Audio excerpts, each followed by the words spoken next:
ഇന്ന് നമുക്ക് അവലോസ് പൊടി ഉണ്ടാക്കാം. അതിന് 1/2 കിലോ പച്ചരി എടുത്ത് 4-5 മണിക്കൂർ കുതിർത്തതിന് ശേഷം നമുക്ക് അത് വാർത്തെടുക്കാം.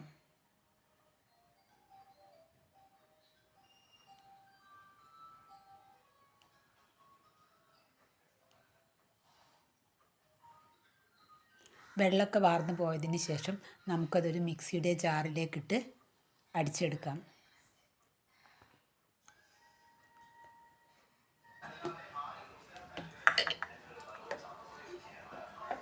ഒന്നും കൂടി നമുക്ക് അടിച്ചെടുക്കാം.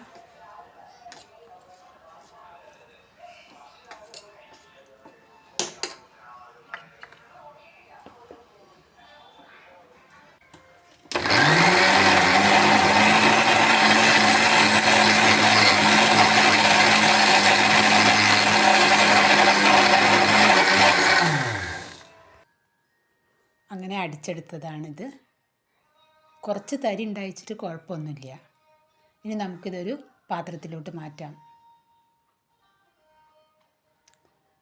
അങ്ങനെ ഒരു പ്രാവശ്യം കൂടി അടിക്കാനുണ്ട്. നമുക്കതും കൂടി അടിച്ചെടുക്കാം.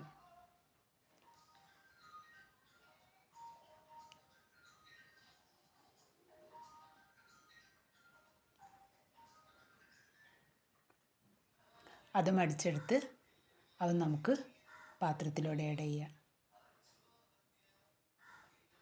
പിന്നീട് നമുക്ക് ഇതിലേക്ക് ആവശ്യം 1/2 കിലോ പച്ചരിക്ക് ഞാനിവിടെ 1 തേങ്ങ ചിരകിയതാണ് എടുത്തിട്ടുള്ളത്.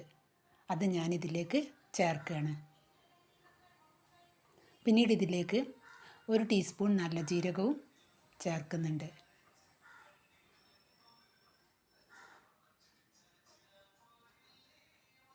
പിന്നീട് ഒരു നുള്ള് ഉപ്പും ഇതിലേക്ക് ഇടുന്നുണ്ട്.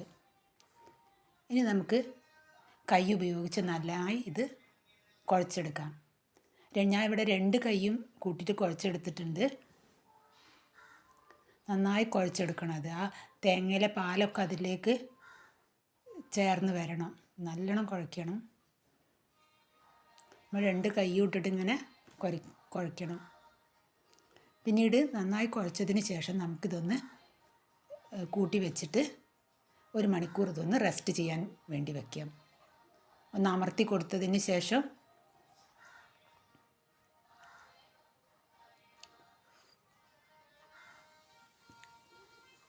നമുക്കിത് മൂടി വയ്ക്കാം.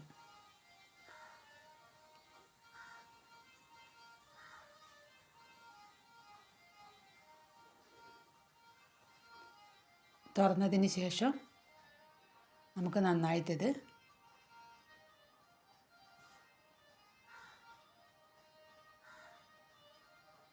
കട്ടകളൊന്നും ഇല്ലാതെ അങ്ങനെ എടുക്കാം.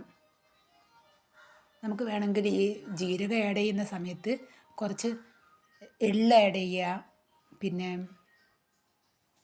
ഏലക്കാപ്പൊടി അതൊക്കെ വേണ്ടവർക്ക് ഇടാം. ഞാനതൊന്നും ഇട്ടിട്ടില്ല. അതൊക്കെ നമുക്ക് ചേർക്കാവുന്നതാണ്.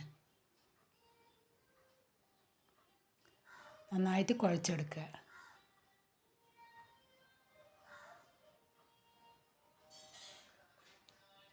ആ തേങ്ങയും അരിയും കൂടി നല്ലോണം മിക്സായത് നല്ലോണം കുഴച്ചെടുത്തതിന് ശേഷം നമുക്ക് സ്റ്റവിലേക്ക് ഇത് വറക്കുന്നതിന് വേണ്ടിയിട്ട് ഒരു ചട്ടി അടുപ്പത്ത് വയ്ക്കാം. കുറേയൊക്കെ ഉണ്ടെങ്കിൽ നമുക്ക് ഉരുളിയിൽ വറക്കുന്നത് നന്നായിരിക്കും. അടിയിൽ നല്ല കട്ടിയിൽ. ഞാൻ ഇവിടെ ഒരു ചീനച്ചട്ടിയിലാണ് വറക്കുന്നത്. 1/2 കിലോനല്ലേ ഉള്ളൂ.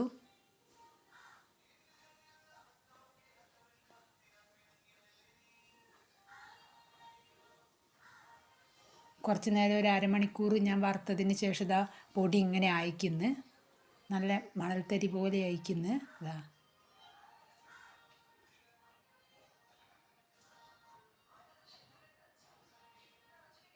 ഇനി നമുക്കിത് സ്റ്റവ് ഓഫാക്കാവുന്നതാണ്. ഇത് തണഞ്ഞതിന് ശേഷം നമുക്ക് ഒരു കുപ്പിയിലിട്ടിട്ട് വെക്കുകയാണെങ്കിൽ കുറച്ച് ദിവസത്തേക്ക് അതുണ്ടാവും. കേടാവുമൊന്നുമില്ല. പെട്ടെന്ന് നമുക്ക് ആവശ്യമുള്ളപ്പം പഞ്ചസാര കൂട്ടിയിട്ട്, ഇഷ്ടമുള്ളവർക്ക് പഞ്ചസാര കൂട്ടിയിട്ട് കുറച്ചെടുത്ത് കഴിക്കാവുന്നതാണ്. നല്ല രുചിയായിരിക്കും. അവലോസ് പൊടി ഇവിടെ റെഡിയായി.